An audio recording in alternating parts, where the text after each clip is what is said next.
ଏବେ ଆଞ୍ଚଳିକ ବିଜ୍ଞାନ କେନ୍ଦ୍ର ପକ୍ଷରୁ ଏକ ବଡ଼ ଖବର ସାମ୍ନାକୁ ଆସିଛି। ଏବେ ବର୍ତ୍ତମାନ ଯାହା ସୂଚନା ମିଳୁଛି, ଓଡ଼ିଶାରେ ଏବେ ମୌସୁମୀ ଧୀରେ ଧୀରେ ଦୁର୍ବଳ ହୋଇଆସୁଛି। ଏଥିପାଇଁ ଏବେ ରାଜ୍ୟରେ ବର୍ଷା ମଧ୍ୟ କମିଛି। ସେ ନେଇ ସମ୍ପୂର୍ଣ୍ଣ ଅପଡେଟ୍ ଜାଣିବା, କିନ୍ତୁ ତା ପୂର୍ବରୁ ଭିଡ଼ିଓଟିକୁ ଲାଇକ୍ କରନ୍ତୁ, ସାଙ୍ଗସାଥିମାନଙ୍କୁ ଭିଡ଼ିଓଟିକୁ ବହୁତ ମାତ୍ରାରେ ସେୟାର କରନ୍ତୁ। ତା ସହିତ ଆପଣ ଯଦି ଆମ ଚ୍ୟାନେଲ୍ ପାଇଁ ନୂଆ କରି ଦେଖୁଥିବେ, ତାହେଲେ ଏବେ ହିଁ ଆମ ଚ୍ୟାନେଲକୁ ସବସ୍କ୍ରାଇବ୍ କରି ପାଖରେ ଥିବା ବେଲ୍ ଆଇକନ୍କୁ ଦବାଇ ଅଲ୍ ନୋଟିଫିକେସନ୍ ଉପରେ ଅନ୍ କରିବେ, ଯାହାଦ୍ୱାରା ଯେବେ ବି ଯେକୌଣସି ଲାଟେଷ୍ଟ ପାଣିପାଗର ସଠିକ୍ ସୂଚନା ଆପଣମାନେ ଆମ ଚ୍ୟାନେଲ୍ ମାଧ୍ୟମରେ ସର୍ବପ୍ରଥମେ ଦେଖିପାରିବେ। ତେବେ ଚାଲନ୍ତୁ ଡେରି ନକରି ବର୍ତ୍ତମାନ ଖବର ଉପରେ ନଜର ପକାଇବା।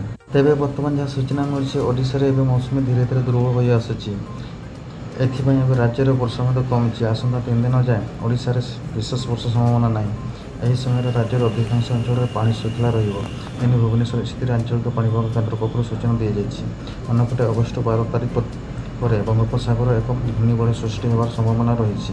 ତାରିଖ ପରେ ଏହା ଲଘୁଚାପର ରୂପ ନେବ। ଏହା ପ୍ରଭାବରେ ଉତ୍ତର ଓଡ଼ିଶା ସମେତ ରାଜ୍ୟର ଉପକୂଳବର୍ତ୍ତୀ ଜିଲ୍ଲାଗୁଡ଼ିକ ବର୍ଷା ହେବ। ଏହି ଲଘୁଚାପର ପ୍ରଭାବରେ ଓଡ଼ିଶାର ହାରାହାରି ପ୍ରାୟ 30 ମିଲିମିଟର ବର୍ଷା ହେବ ବୋଲି ପାଣିପାଗ କେନ୍ଦ୍ର ଆକଳନ କରିଛି। ଓଡ଼ିଶା ବ୍ୟତୀତ ପଶ୍ଚିମବଙ୍ଗ, ବିହାର ଓ ଝାରଖଣ୍ଡ ବର୍ଷା ହେବାର ସମ୍ଭାବନା ରହିଛି। ସେହିପରି ଏବେ ମୌସୁମୀର ନିମ୍ନଚାପ ରେଖା ନିଜର ସାଧାରଣ ଅବସ୍ଥାନକୁ ଉତ୍ତର ରହିଛି। ଏଥିପାଇଁ ଏବେ ରାଜ୍ୟର ମୌସୁମୀ ପ୍ରଭାବ ଦୁର୍ବଳ ରହିଛି। ଗତ 24 ଘଣ୍ଟାରେ ରାଜ୍ୟରେ କେବଳ 1 ମିଲିମିଟର ବର୍ଷା ରେକର୍ଡ କରାଯାଇଛି। ତେବେ ଆଗକୁ ଓଡ଼ିଶା ବିଶେଷ ବର୍ଷା ହେବାର ସମ୍ଭାବନା ନଥିବାରୁ ଚାଷ ଜମିରେ ପାଣି ଶୁଖିବାକୁ ଚାଷୀମାନଙ୍କୁ ପରାମର୍ଶ ଦିଆଯାଇଛି। ବର୍ଷା ଦେଖି ସାର ପ୍ରୟୋଗ କରିବା ପାଇଁ ପାଣିପାଗ ବିଭାଗ ପକ୍ଷରୁ କୁହାଯାଉଛି। ସେଥିପାଇଁ ଆପଣମାନେ ଆଲର୍ଟ ରହନ୍ତୁ।